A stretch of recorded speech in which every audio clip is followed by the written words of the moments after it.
Iran যুদ্ধের পর থেকেই একরকম বন্ধ হয়ে আছে গুরুত্বপূর্ণ নৌরুট হরমুজ প্রণালী। ভেঙে পড়তে শুরু করেছে বৈশ্বিক জ্বালানি সরবরাহ ব্যবস্থা। সামরিক শক্তি প্রয়োগ করে গত কয়েক মাস ধরে এই প্রণালী খোলার চেষ্টা করেও পারেনি যুক্তরাষ্ট্র। এই অবস্থায় ইরান ওমান আলোচনায় ফের হরমুজ প্রণালী খোলার সম্ভাবনা তৈরি হলেও নতুন শর্ত দিয়ে সেই সম্ভাবনাকেও অনিশ্চয়তার মুখে ঠেলে দিয়েছে মার্কিন প্রেসিডেন্ট ডোনাল্ড ট্রাম্প। হরমুজ প্রণালী চালুর বিষয়ে 10 আগস্ট ওমানের সঙ্গে আলোচনা করেছে ইরান। সেই আলোচনায় বেশ অগ্রগতিও হয়েছে। প্রণালীতে জাহাজ চলাচলের জন্য একটি মানচিত্র তৈরির ব্যাপারে সমঝোতায় পৌঁছেছে দুই পক্ষ। এখন চেষ্টা চলছে কারিগরি বিষয়গুলো সমাধানের, যার মধ্যে অন্যতম নিরাপদ নৌ চলাচল, পরিবেশ সুরক্ষা, সামুদ্রিক সেবার বিনিময়ে জাহাজের কাছ থেকে অর্থ আদায়। যদিও এই বিষয়ে শুরু থেকেই আপত্তি জানিয়ে আসছে ওয়াশিংটন। এছাড়াও প্রণালীটি পুরোপুরি খুলে দেওয়ার আগে যুক্তরাষ্ট্রকে কিছু শর্ত দিয়েছে তেহরান, যার মধ্যে রয়েছে ইরানকে ক্ষতিপূরণ দেওয়া, নিষেধাজ্ঞা তুলে নেওয়া এবং ইরানের বিরুদ্ধে সামরিক হুমকি বন্ধ করা।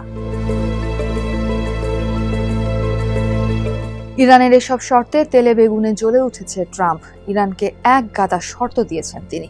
ট্রাম্প বলেন, গত 50 বছরে ইরান যেসব ক্ষতি করেছে সেসবের জন্য তাদের কাছ থেকে অর্থ চাওয়া হবে।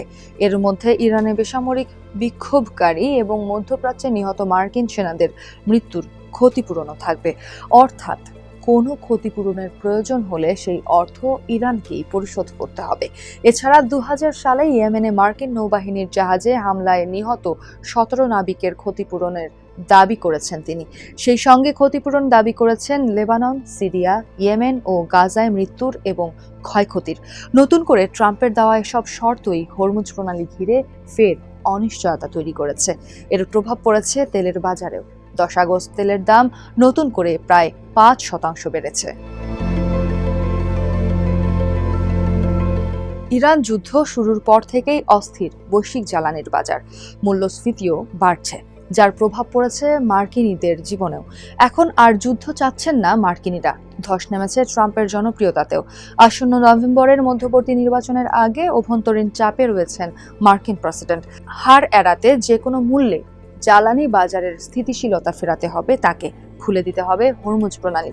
এর জন্য হেন কোনো চেষ্টা নেই যা করছেন না ট্রাম্প। কয়েক দফা সামরিক পদক্ষেপ নিয়েছেন, কিন্তু দিন শেষে কাজে আসেনি কিছুই। এটা বুঝতে পেরেই হরমুজ প্রণালী খুলে দেওয়ার নামে কৌশলে ট্রাম্পের কাছে একের পর এক শর্তারোপ করেছে ইরান, যা মেনে নিলে হরমুজ প্রণালী হয়তো খুলবে, কিন্তু এর চাবি থাকবে তেহরানের হাতেই।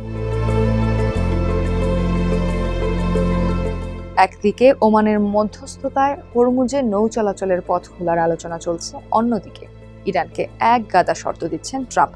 চাপ মুক্তির উপায় হিসেবে ট্রাম্পের এই কৌশল আদৌ কাজে দেবে কিনা তা নিয়ে প্রশ্ন আছে।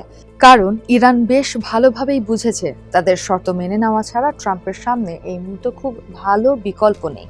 এখন দেখার অপেক্ষা হরমুজ চোরাবালি থেকে কিভাবে বের হবেন ট্রাম্প।